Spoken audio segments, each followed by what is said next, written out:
Osrednja poslovna konferenca s področja velikih podatkov in umetne inteligence GoDigital, ki so jo pripravili Združenje za informatiko in telekomunikacije pri Gospodarski zbornici Slovenije in Strateško razvojno inovacijsko partnerstvo IKT Horizontalna mreža v sodelovanju z Ministrstvom za gospodarski razvoj in tehnologijo, je potekala 19. novembra 2019 na Brdu pri Kranju.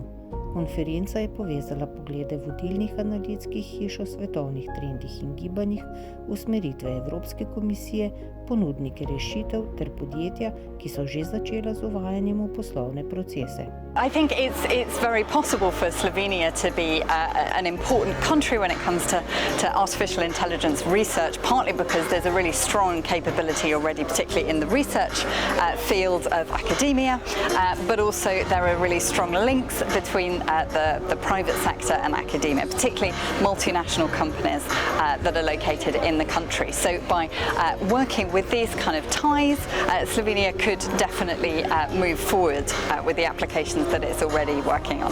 Slovenia is well placed. Slovenia has very good assets in research and innovation. I believe Slovenia is defining now, is establishing a plan for AI, an investment plan. So I encourage Slovenian researchers and the Slovenian politicians to really move forward to this strategy and work with us so that we can invest more in Europe together. We can be very present on the research front. We can maintain all the knowledge and the technology and the competitiveness that we need, and we can also define together a framework for ethical and trustworthy AI in Europe. I think this is the European third way that Slovenia can contribute to. Na okrogli mizi so mnenja soočili vidni predstavniki deležnikov ekosistema ter iskali odgovore na vprašanja, kaj moramo storiti, da bomo tehnologije umetne inteligence in velikih podatkov začeli v večji meri uvajati v prakso in izkoristili priložnosti, ki jih prinašajo. Slovenska IT srednja, tako razvojno-raziskovalne inštitucije, kot država, kot podjetja, skupaj že ustvarjajo en resen ekosistem digitalizacije, ki so prepoznavni tudi v Evropi. Če pogledamo na AI-ju, smo eni najbolj uspešni kot študenti, kot profesori na Stanfordu. Potem v Evropski komisiji imamo predstavnike. Zdaj smo dobili nagrado za najboljši startup na področju artificial intelligence. Poslušajo nas tudi na področju elektronskega poslovanja, e-računov in podobno. Tako da Slovenija je zdaj že relativno uspešna. Kar nam pa manjka, je pa enoten strateški pristop na področju razvoja digitalne družbe, pa tudi digitalne tehnologije in industrije, kjer pravzaprav vsak dela za sebe. Če bomo uspeli se poenotiti, dobili enotno ministrstvo ali pa nek organ za to področje, imeti enotno strategijo, enotno financiranje, enotne cilje, se lahko pravzaprav direktno pozicioniramo ob ta velikih. Če pa ne, bomo pa del zgodb velikih, v Sloveniji bomo uspešni, ampak ne pa prepoznavni. Pomen sodelovanja in povezovanja z gospodarstvom so poudarili tudi predstavniki inštitucij znanja. Ni dovolj, da imamo samo v izobraževalnem procesu, da se pogovarjamo o umetni inteligenci, ampak je pomembno, da povezujemo raziskovalne dosežke z gospodarstvom in jaz mislim, da smo v Sloveniji na tem področju naredili en velik korak naprej.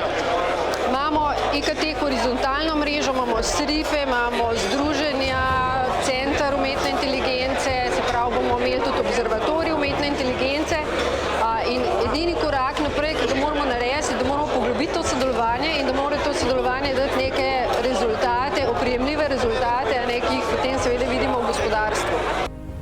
V zaključnem delu dogodka so bili z različnih vidikov predstavljeni primeri uporabe velikih podatkov in tehnologij umetne inteligence v praksi. Vsekakor se lahko v nekih nišnih aplikacijah umetne inteligence lahko pride zelo visoko na svetu.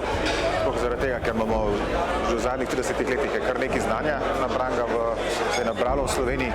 Kar je zanimivo, da smo 10 let nazaj smo začeli prve take večje komercialne projekte, ki smo začeli delati. Bilo večinoma treba v Ameriko iti, ker tukaj v Evropi še ni bilo to razumevanja. Zdaj se v zadnjih parih letih se tudi tukaj tako odprlo in pojavilo veliko priložnosti. Ljudje tudi razumejo zmožnosti, ki se pojavljajo. Po moje kar perspektivno. Je pa treba pametno pa fokusirano pristopiti. Predvsem mislim, da zapolnjujemo tisti del med transakcijskimi sistemi pa IoT svetom, ki se ga pač zdaj v tem trenutku po mojih informacijah še ne naslavlja dovolj, obsežno ali pa globoko, in ta del, prav mi naslavljamo. Če omenim predvsem usmerjanje proizvodnje, kjer mi sklapljamo transakcijski sistem, naprimer ERP, in na drugi strani podatke iz proizvodnje, realne podatke, in jih pač postrežemo odločevalcem pri usmerjanju proizvodnje.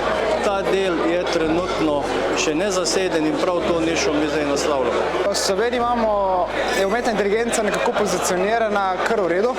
Imamo veliko strokovnjakov za uporabo umetne inteligence. Mogoče je prisoten ta strah, da bi nam lahko umetna inteligenca odvzela nekaj. Tako da mislim, da moramo predvsem promovirati umetno inteligenco kot stvar, ki nam bo koristila v prihodnje, s katero bomo lahko bolj učinkoviti in se bomo v končni fazi podali roko. Kako pa vi ocenjujete današnji dogodek? Današnji dogodek GoDigital 2019 je presegel po moji oceni vsa pričakovanja, tako kar se tiče odziva udeležencev na vabilo na konferenco, kot tudi odzive na posamezna predavanja in na okroglo mizo.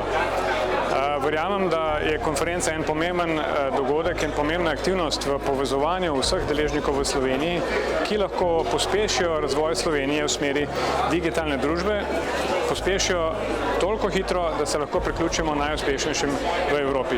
Verjamem, da smo to sposobni. Okrogla miza je pokazala, da to lahko storimo in po besedah nekaterih celo moramo, da moramo le izbrati pravi šport, v katerem bomo tekmovali in nam je prihodnost optimistična in bogata. Ogromno enih zanimivih stvari smo slišali, stvari, ki ti dajo malo misliti, kar jaz tudi mislim, da je cilj tega dogodka, da vsi skupaj malo premislimo, pa pogledamo v prihodnost, pa vidimo, kaj bi lahko naredili. V prihodnje upam, da bo več podobnih dogodkov, da bo seveda na eni strani možno poročati o dosedanjem stanju, o dosedanjih ukrepih in pa tudi o načrtih in primerih dobrih praks v prihodnosti.